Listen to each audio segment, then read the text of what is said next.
नमस्कार, आप देख रहे हैं काम की न्यूज। राजस्थान में पंचायत चुनाव और वन स्टेट वन इलेक्शन को लेकर इस वक्त राज्य की राजनीति और प्रशासन में जबरदस्त हलचल देखने को मिल रही है।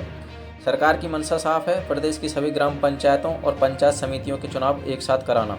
इसी सिलसिले में राज्य चुनाव आयोग ने 8 जनवरी को सरकार को पत्र लिखकर साफ साफ पूछा था कि क्या पंचायत चुनाव वन स्टेट वन इलेक्शन के तहत कराए जाएंगे या नहीं।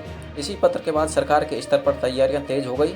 मुख्यमंत्री कार्यालय में पंचायती राज से जुड़े अधिकारियों ने विभिन्न जिलों से सरपंच प्रतिनिधियों को बुलाकर चर्चा की। सूत्रों के मुताबिक 17 जनवरी को बजट पूर्व संवाद के दौरान मुख्यमंत्री स्तर पर इस मुद्दे पर अंतिम मंथन हो सकता है। लेकिन इस पूरे फार्मूले में सबसे बड़ी अड़चन बनी हुई है जिलों का अलग अलग कार्यकाल।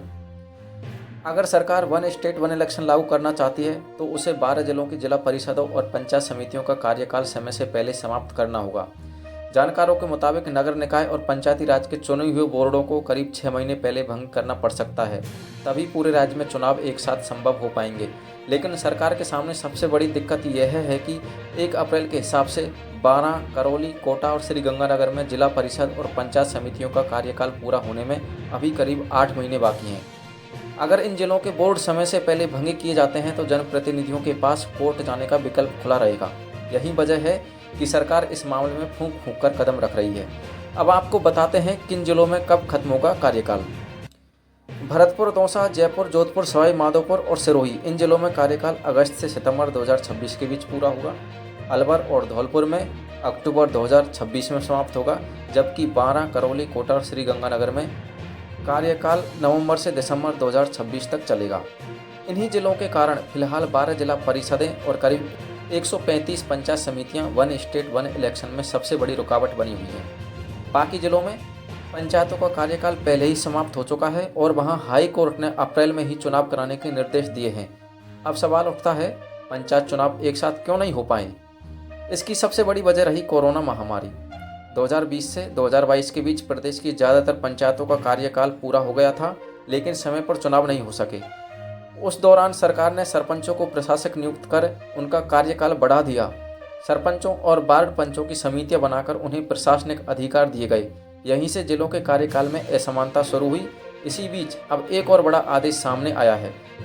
कोर्ट ने स्पष्ट निर्देश दिए हैं कि 15 अप्रैल तक पंचायत चुनाव की पूरी प्रक्रिया हर हाल में पूरी की जाए। परिसीमन और पुनर्गठन को लेकर दाखिल याचिकाएं कोर्ट ने खारिज कर दी हैं। कोर्ट का कहना है कि जब चुनावी प्रक्रिया शुरू हो चुकी है तो अब उसमें बदलाव करना उचित नहीं है। कोर्ट के इस फैसले के बाद राज्य चुनाव आयोग ने अपनी तैयारियां और तेज कर दी हैं। अब बात करते हैं चुनाव प्रक्रिया की। वार्ड पंच और सरपंच के चुनाव बैलेट बॉक्स से कराए जाएंगे। इसके लिए गुजरात से 1 लाख बैलेट बॉक्स मंगाए जा रहे हैं, जबकि आयोग के पास पहले से ही 1 लाख बैलेट बॉक्स उपलब्ध हैं। अगर सरकार सभी जिलों में एक साथ चुनाव कराने का फैसला लेती है तो करीब 16 जिलों में बैलेट बॉक्स से चुनाव होंगे। वहीं ईवीएम को लेकर भी अब तस्वीर साफ होती नजर आ रही है। राज्य चुनाव आयोग के पास अब कुल 60,000 ईवीएम उपलब्ध हैं। हरियाणा से 40,000, मध्य प्रदेश से 10,000 और 10,000 ईवीएम पहले से मौजूद। प्रदेश में करीब 60,000 मतदान केंद्र प्रस्तावित हैं, यानी अब संसाधनों की कमी भी बड़ी बाधा नहीं रह गई है। इधर राजस्थान सरपंच संघ के प्रदेश अध्यक्ष बंशीधर गढ़वाल का कहना है कि चुनाव एक साथ हों या अलग अलग, यह सरकार का निर्णय है और सरपंच संघ चुनाव का स्वागत करता है। तो कुल मिलाकर राजस्थान में पंचायत चुनाव अब एक निर्णायक मोड़ पर पहुंच चुका है। अब देखना यह होगा कि सरकार वन स्टेट वन इलेक्शन का बड़ा फैसला लेती है या कानूनी जोखिम से बचते हुए अलग अलग चरणों में चुनाव कराए जाते हैं। नजरें टिकी हैं सरकार के अगले कदम पर। धन्यवाद।